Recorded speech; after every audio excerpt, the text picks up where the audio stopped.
Hi, thanks for talking to me. I appreciate it. I enjoyed the film. To start out, what was it that made you want to make a movie about this event? I think just I connected to the story of the victim and the survivor, and I love stories about survival. A character who's going through extraordinary circumstances and somehow comes out on the other end of it. The fact that this was a true story and not sort of fictionalized narrative um, was fascinating to me, and um, and when getting with her and sitting down and talking over coffee and building out or just hearing her talk about the time period and her family dynamics, where she was a tomboy and her sister was, this kind of debutante and very feminine and wanted to sort of bring her along, but she really wasn't ready. And so there's always that kind of tension and pull between her and her sister, um, playing out, against this narrative that I don't think she really wanted to be a part of. She saw this negative attention from the van, and I don't think she did not want. She didn't want to make it a thing at first for a little bit until Right. it showed up at her house, and then by the time she wanted to make it a thing, then it just became like this sort of, is this just another concocted, bizarre, tale that she's telling? Are her parents going to believe her or not? Because she admittedly told a lot of lies and tales, um, you know, and was hard to believe at times. Mhm. How did it go from being a script though to becoming a film? Um, well, there's money involved. No, Yeah. so Garrison Film uh, came forward to support the film, and financed it. Legion M came on board, um, as a producer. Really, that was kind of started with Terry Luberoff over there, and then Paul and Scanlon and Jeff Aniston came on board. We got all the funding in place for it, and that's really kind of the initiating point of ever turning a script into a movie is you Yeah. gotta find the money, right? So we that was a critical juncture, and I'll be ever thankful for Garrison and Gary and Mike for putting that together, and then in Legion M as well for supporting the film and being huge advocates for it, and now Relativity coming on board, and they've been so supportive, and we're about to go on this six city kind of grassroots tour with the white band, so it's a lot of fun we're about to have. It's kind What of was the what was the most difficult from a directing standpoint? What part of it?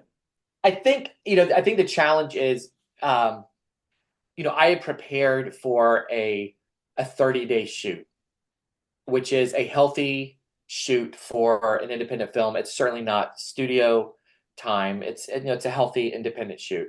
And when you spend 4 months preparing for a 30-day shoot, and then things sort of shift, and you have, because of hurricanes, COVID, costs, etc., all of a sudden we were staring at, condensing it down to 25 days.